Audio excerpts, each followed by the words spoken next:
Joby Espini ni Kerwin Espinosa. Actually, pati si Joby Espinido tinuro na po etong si Bato de la Rosa. 'Di ba doon po sa Senate hearing, naalala niyo po ba 'yon? Tinuro ni Espinido etong si Bato de la Rosa at eto po nag-deny naman agad si Bato. Ito po yun. Sa ating po ngayon StreamYard, si Senador Bato de la Rosa sa isa po napaka-importanting issue na kanya pong kinakailangan na tugunan at sagutin this morning. Senator, good morning po, sir. Good morning sa iyo, Ted, at DJ Chacha sa ating mga taga-subaybay. Good morning po. Kamusta po yung tulog kagabi?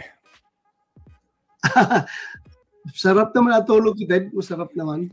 Okay, good for you, sir, kasi kahapon po kayo ang laman ng mga usap-usapan dahil kayo ang isa sa mga starring dito po sa naging testimonya nito pong si Espinido.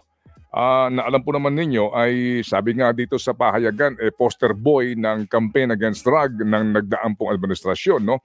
Si Police Colonel Joby Espinido. Ito ho muna, inyo na hubang napakinggan na i-playback ang kanyang testimonya kahapon sa Quad Committee sa Kamara? Hindi lahat, Ted, hindi lahat, pero merong pinasa sa akin ng mga video, pinakinggan ko. Okay. Kayo daw po ang protector ng mga Espinosa. Bago po itong ilang pa mga issue at sinasabi niya na tinago niyo ito nung mahuli nga at sinasabi ho din niya kaya siya ipinatapon doon sa Osamis kasi nga mukhang may balak sa kanya na masama. Kasi nga po ang kanyang aligasyon, kayo daw po ang protector nitong si Kerwin Espinosa. Nako sir, Ted, itataya ko yung buong buhay ko pati pamilya ko kung totoo yung sinasabi niya. Paano ako maging protector na ako nga ang nagpapa-implement ng war on drugs, ako nga ang CPNP, ako ang maging protector. Paano niya masasabi yan? Anong rason? Bakit niya sabihin na protector ako? Ang very clear, Ted, kung ikasama ng loob niya, ganito yun unang-una, kaya ko siya ginawang chief of police sa Albuera dahil nung nanalo si Pangulong Duterte, hindi pa siya nakaupo as president. Meron pumunta doon ng mga tao galing sa Albuera. Kasama doon yung, hindi ko alam kung incumbent or former mayor de la Serna. Pumunta kay President Duterte at humingi ng tulong na, sir, sana sir, ma-address mo yung problema sa droga namin sa Albuera. So, tinawag ako ni President Duterte, pinuntahan ko siya, at nandoon itong mga tao na ito, pinakausap sa akin. Sabi ni President Duterte, ikaw na bahala itong mga tao na ito, may problema sa Albuera. So, sabi ko, anong nyo? So, yun nga, droga. So, sir, sabi na, sir, meron kami sanang pakiusap sa inyo na kung pwede itong tao gawin yung chief of police doon. Kasi lalaban talaga ito at matino ito na tao. Sabadista ito, sir. Matino. So, sabi ko, sino yan? Major ba yun? Captain pa si Espinido noon. O sige, ilagay natin. Kung pag-upo namin, i-assign ko yan doon. So, yun nga, tinawagan niya ng mayor si Espinido, binigyan ang cellphone sa akin. Sabi ko, Espinido, si Juan ito, si General Bato ito, gawin kitang chief of police sa Albuera para i-address mo yung problema sa droga doon, banggain mo yung Espinosa drug group at linisin mo yung Albuera sa droga. Sabi niya, yes sir. So, yun na, nangyari. Tapos, nung nandoon siya sa Albuera, maganda na ang performance niya. Dahil sa kanya, lumaya si Kerwin Espinosa, nagtago sa abroad, at yung ama ay pumunta sa akin sa krami, nag-surrender. So yun, nag-surrender. Sabi ko, bumalik ka doon sa, harapin mo yung kaso mo, bumalik ka doon sa Albuera. Ngayon, Espinido, ganamit namin intelligence na monitor na doon may mga OFW na tumulong sa atin na malocate si Kerwin Espinosa sa Dubai.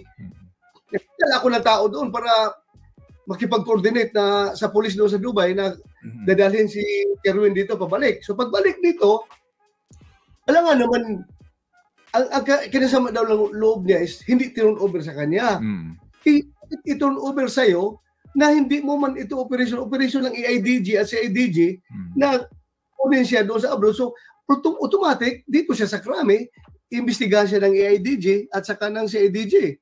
So, yun ang nangyari, sumama ang loob niya. At yun nga, if you can remember, nung isang hearing nung, isa pa to sa kinasama ng loob niya, isang hearing nung ni Senator De Lima noon na napaiyak pa ako doon sa hearing dahil sinabi ni Kerwin Espinosa na pati daw si Espinido ay humihingi sa kanya ng pera. Yun, sinusuportahan daw niya. Kaya sabi ko, si Espinido na nga lang pinagkatiwalaan ko dyan sa pera. Tapos yung pala, tumatanggap rin pala ng pera. Kaya napaiyak ako doon sa hearing. Kasama ng loob ko. But ito, Teda, pagkatapos ng hearing ko, pinuntahan ko si Kerwin Espinosa doon sa EIDG headquarters. Kinaro ko talaga, totoo ba talaga yung sinabi mo kanina na sa hearing na si Espinido tumatanggap ng pera. Sabi naman ni Kerwin Espinosa, sir, pasensya na sir, nasabi ko lang yun dahil masama ang loob ko dahil namatay yung tatay ko. If you can remember, yung tatay niya sa kulungan. Kulungan, namatay, ni-raid ng CIDG. So, ang sabi niya, nasabi ko lang yun sir, pero ang sa totoo lang siya, si Espinido, hindi yan tumatanggap. Panyan siya, pag tinix ko yan siya, sir, na, sir, may kailangan ka ba? Ay, suportahan kita, anong may kailangan mo dyan? May nadala kita ng pera. So, masagot daw si Espinido ng mga Bible verses. Bible verses na sagot ni Espinido. So sabi ko, hindi pala talagang totoong tumatanggap si Espinido ng pera. So, yun, nagsimula na yung sama ng loob niya. Tapos ngayon, ito na yung problema sa since successful siya dito sa pagbangga niya sa Albuera. Albuera. Ngayon, pumunta naman sa opisina ko ito si dating Congressman Waminal, ngayon gobernador na ng Misamis Occidental, kasama yung mga mayor niya. If you can remember, isang mayor doon kasama niya, I can remember si David Navarro, yung mayor na na pinatay doon sa Cebu.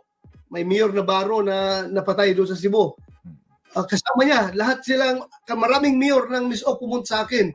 Nakiusap, sir, baka pwede yung ginawa niyo sa Albuera na nalinis, baka pwedeng gawin rin to sa Kwanzaa kasi grabe ng problema namin dito sa MISOC. Malakas talagang droga dito at yung si Mayor Paralinog mismo ang drug lord. So sabi ko, sige, anong gusto niyo? Hindi ko lang makuha yung specific na pag-usapan namin ha, para kung sila ba na-request na si Espinido dalhin doon sa ano yung city dyan? Sa Osamis City. Sa Osamis City. Ako sabi na, sige, dalhin ko si Espinido dyan para masolve yung problema niyo. Padala ko dyan. So tuwang-tuwa sila. Sila si Congressman Waminal. Ngayon, gobernador na. Pagdating ni Espinido doon, yun, nag-operate ang sa IDG doon sa siyang chief of police area, kasama siya sa operation. Yung problema sa droga doon at sumikat si Espinido doon ng gusto. So, isa pang kisinama ng loob niya nandoon siya. Wala na ako retired ako as chief PNP noon, pumunta na ako sa Bucor. Tapos nung nasa Bucor na ako, nagreklamo yan siya na bakit daw siya i-relieve sa Osamis. Doon sa city. After sa ginawa niya accomplishment, bakit siya tanggalin? Tinawagan ko si Chief NP Oscar Albialde. Sabi ko, Bok, bakit nyo i-relieve si Espinido? Kasi tumawag sa akin, nagpatulong. Bakit daw siya i-relieve na maganda naman performance niya doon? Sabi ni Albialde sa akin, Bok, may clearance ito kay Secretary Anyo dahil may letter yung mga signed by merong yung isang suna 28 yung nasuna ni President Duterte. Pagkatapos ng suna, mayroon daw lumapit sa kanya na isang congressman doon sa MISOC nagbigay ng letter copy furnish daw siya, address to Secretary Anyo as DILG Secretary na kanila nireklamo si Espinido na dapat tanggalin daw doon dahil sobra na daw abuso. May mga, yun ang pagkasabi ni Albayalde sa akin, hindi mo sa akin na isusulat. Sabi ni Albayalde, Bok, ang mga negosyante ng Usami City, may mga nag-sign ng letter petition against Espinido dahil nga umabuso na daw ito para na daw mayor doon at kung ano-ano nang pinaggagawa, yung mga construction materials daw, mga pintura, mga ano pang materials daw kinukuha doon sa kanilang mga tindahan at hindi nagbabayad. At may threat pa nga daw nga kung gusto ninyo, kung sinisigil nyo ako, baka gusto ninyo, may mangyari sa inyo. Yun lang sabi sa akin Albayalde noon. Sabi ko, siguro, kausapin mo yung... Nasaan kaya mga ebidensya nitong si Senator Bato? Sana habang nagkukwento siyang ganyan, meron man lang ebidensya o katibayan ng kanyang kinukwento. Kasi parang ang nangyayari nito, hearsay, pulis pa naman siya dati, PNP chief dati, parang ang ginagawa niya rito, hearsay eh. Diba, kinukwento niya yung chismis doon sa Osamis patungkol kay Espinido. Mga business doon na kailangan natin si Espinido doon dahil kung baka mabubuhay uli yung Paruhinog group kung mawala si Espinido doon. So in short, hindi natuloy yung pag-relieve sa kanya doon. Hindi pag-relieve sa kanya doon. Tapos ngayon, mayroon na naman siya binanggit na bakit daw siya sinama sa watchlist daw, merong derogatory report doon sa DI sa kanya, gano'n. Wala ako doon dahil during my time, upo wala akong alam na derogatory report laban sa kanya, kaya ko siya nilagay doon sa Albuera.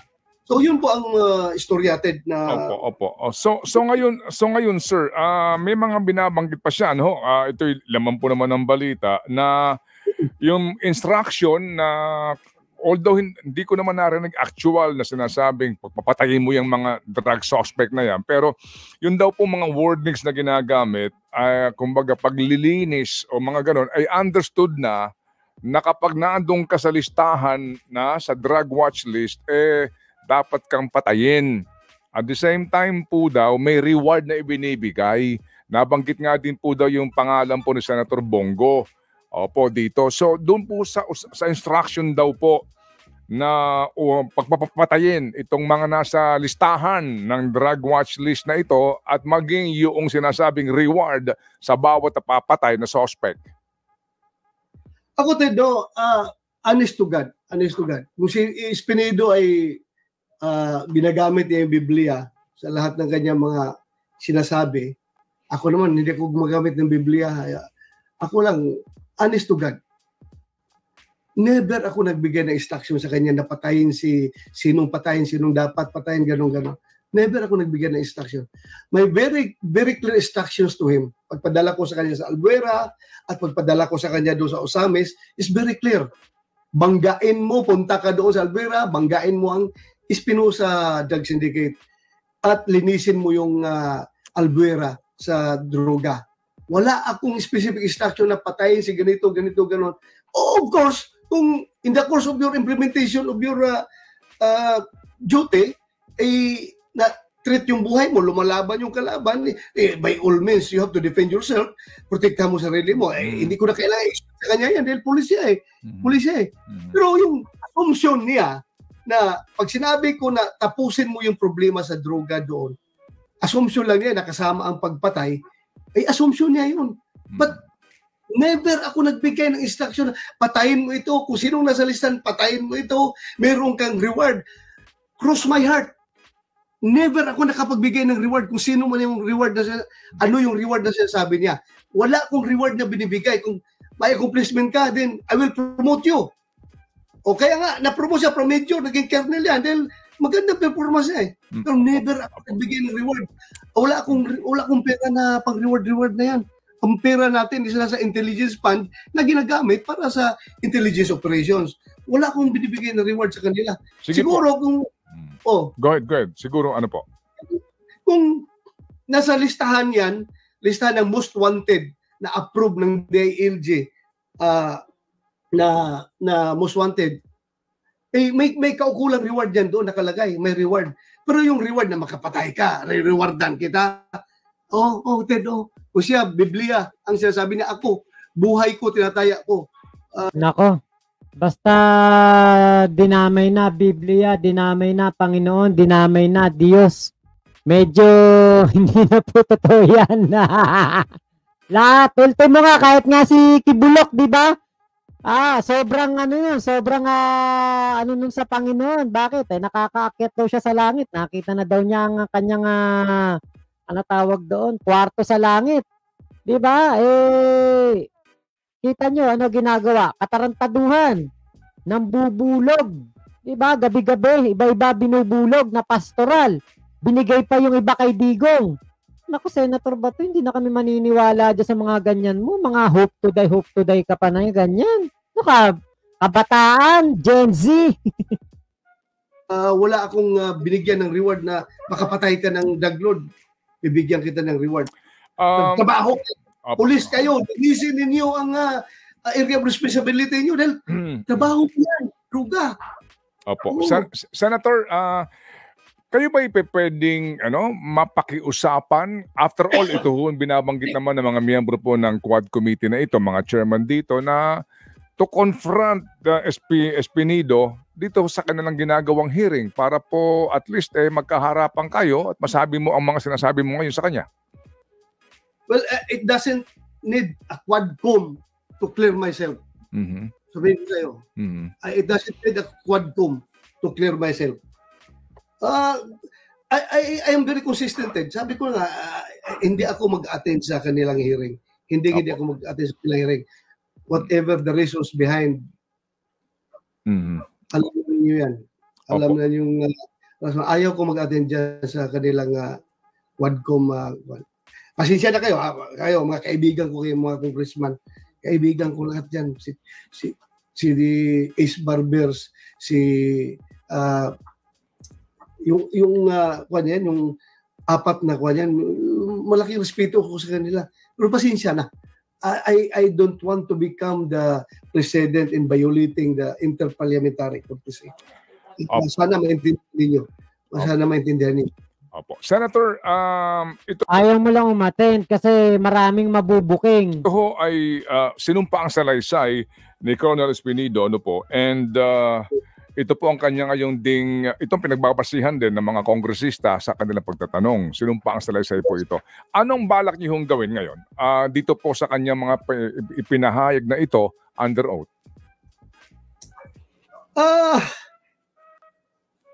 Pag-aralan pa namin yan. Hindi man ako file kagad ng kaso. I can clear myself. God knows what I am doing. Hindi na kailangan magpapile-file ng kaso kung ano-ano dyan. Pag-aralan ko lang din, titingnan ko. I'm honest. Wala akong binigay na action sa kanya na pumatay ka ng pumatay. Dapat ang succeeding question doon sa tanong sa kanya, after nung assumption mo, if you assume na may order na gano'n na patayin, kasi sabi niya, kasama daw ang pagpatay doon sa assumption niya, ina-assume niya meron ka bang pinatay dahil doon sa assumption mo na yon. So kung may pinatay ka, may problema ka. Pulis ka, tapos papatay ka ng tao in cold blood, ay may problema ka kung gano'n ka na pulis. Basta ako as commander, gusto lang ipitin as the chief PNP kasi gusto lang ikunik kay President Duterte itong lahat ng problema. I am open. Wow. Wala ako tinatago. Ever since day one of my becoming the chief PNP, transparent ko ako. Kahit sinong media dyan magtanong sa akin, sinasagot ko. Wala akong tinatago. Opo. Senator, sir, ano ho bang naisip yung dahilan dito po sa paglantad ngayon ni Colonel Espinido? May mga tao na nag-recruit sa kanila, na gumawa ng mga statement na ganito, mag-affidavit ng ganito, ganon. Alam naman natin yan. Hindi nalalantad yan kung walang mag-recruit yan, walang mag-imbita sa kanya. Hindi ba papunta dyan? At saka, ito lang rin ang nahalata ko na yung kanyang affidavit ay tila talaga may concerted effort, no, na talagang i-connect lahat ng dots. Dahil ako, Espinido, kahit na magharapan tayo during 2016 nung ilagay kita dyan, hindi pa sikat yung pangalan ng Pogo. Wala pang Pogo noon, hindi pa sikat yan. Ngayon lang yan pumutok yung Pogo-Pogo na yan, itong lately lang. At bakit nasa affidavit, hindi ko alam kung nasa affidavit, basta bakit nabanggit doon na pilit kinukunik na yun daw mga reward money na binibigay daw sa pag may napatay, Pogo money daw. Dahil gusto talaga na i-connect yung Pogo, problema ng Pogo, problema ng drugs, problema ng EJK, parang concerted effort to pin down President Duterte. Wala mang Pogo nung panahon na yun. Bakit mo idadamay ang Pogo dyan sa kung mayroong mag-reward kayo na binibigay sa inyo? Wala. At saka ako, honest to God, never ako nagbigay ng reward money. Kung meron kayo, please. Senator, nabanggit niyo dati na magpapatawag kayo, di po ba, ng inyong sariling investigasyon dito po sa mga isyong ito? At pati ho yung mga humarap doon, pati yung mga convict na naandun nga at pinapatestigo laban sa dating Pangulo ay patatawag niyo. Ano po nangyari sa inyong plano na yon? Wala yung aking resolution, hindi pa ni-refer sa committee ko, nasa committee on rules. Hintayin refer sa akin. Pag na-refer sa akin yun, then I will do my own investigation because the people deserves to know the truth. Kailangan malaman ng tao yung katotohanan. Yun lang ang habol ko naman. The people deserve. Ito kay investigation na gagawin ko, para bang nakakahiya na sa taong bayan na parang sabihin na lang na gagamitin ko yung official na committee ko para to defend myself. Although gusto ko malaman ang katotohanan, Ted, ilabas natin ang katotohanan through that hearing na gagawin ko na sabihin na ginamit mo lang yan pang depensa sa sarili mo. Nakakahiya. Mahiya ako. Pero push to the wall, kailangan talaga malaman ng bayan kung ano ang nangyayari. I will invite him sa hearing. Senator, ano ang inyong kaisipan ngayon pa lang, kung mamarapatin nyo, na ang posibilidad na baka kunin pong testigo sa ICC case itong Espinido laban sa inyo? Yun naman talaga ang game plan dyan. Yun naman talagang game plan dyan. Yun naman talagang game plan na yung malalabas na hearing dyan sa hearing na yan ay magagamit nila sa ICC. Pasensya na sa mga chairman ng committee. I see the design. Iniisip ko lang. Kasi from the very start, nakita ko na itong si General Karamat ay nire-recruit nila ni Speaker Martin Romualdez na mag-testify laban sa amin President Duterte sa ICC. Umayaw ito si Karamat. Inupiran pa ito na gawin siyang chief PNP kung bumaligtad siya.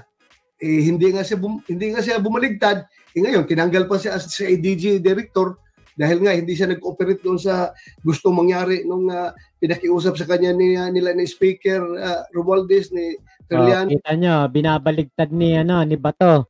Hindi si Speaker Martin Romualdez ang nag-offer kay Karamat. Si Karamat mismo ang pumunta sa bahay ni Speaker Martin Romualdez para makipag-usap at sinasabi niya na siya ay tetestigo laban sa inyo pero ang kapalit dapat ay chief PNP siya. Hindi kinagat ni Speaker Martin Romualdez. Bakit? Hindi rin naman siya pwedeng mag-appoint ng chief PNP. Si House Speaker Martin Romualdez ay Speaker of the House of Representative lamang. Hindi siya ang presidente ng Pilipinas. Ayan. Medyo nabubuking si Bato rito. At ni Saldico, Congressman Saldico at si General De Leon, hindi siya bumaligtad, tinanggal pa siya sa EDG. So, nakikita ko na yung takbo nito. Pasensya na sa mga chairman ng Quad Committee. Alam ko, gusto nyo, ang objective nyo dyan is to establish something, to establish kung anong gusto nyo ma-establish. Pero nakikita ko na yung grand design na sino namang sa likuran nitong 4 na Quad Committee, kundi yung Speaker of the House. So, pwedeng gamitin nila yan. Yung kita nyo, pinagbibintangan si Speaker Martin Romualdez. Samantalang ang iniimbestigahan, wala namang kinalaman si Speaker Martin Romualdez.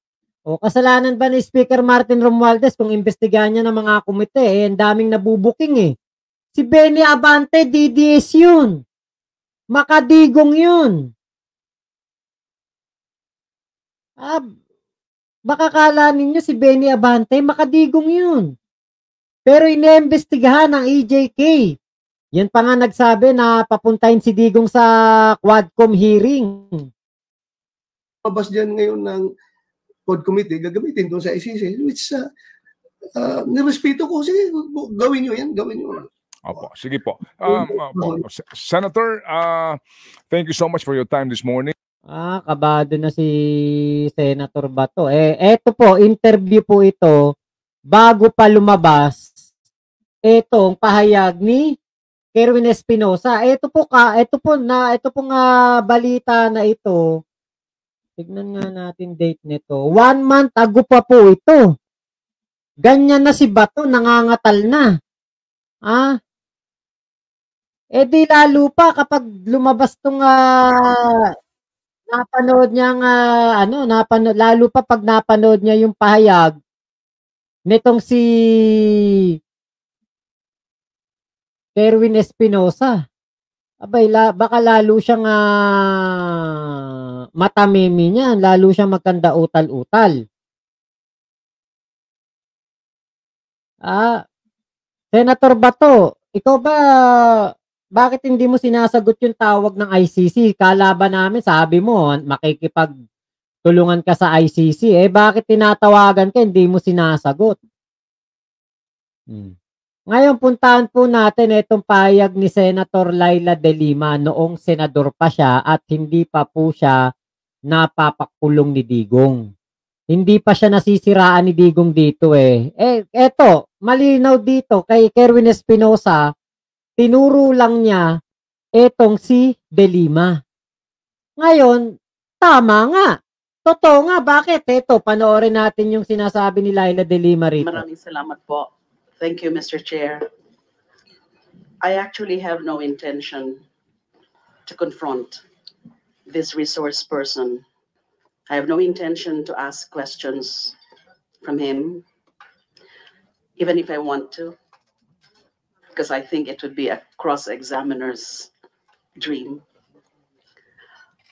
But I feel that it would be pointless, useless, futile for me to do so, given a very nice script, at least insofar as the portions of his testimony about me are concerned. But let me say to my colleagues here and everyone in this hall and to everyone listening and watching these proceedings, I say this to you.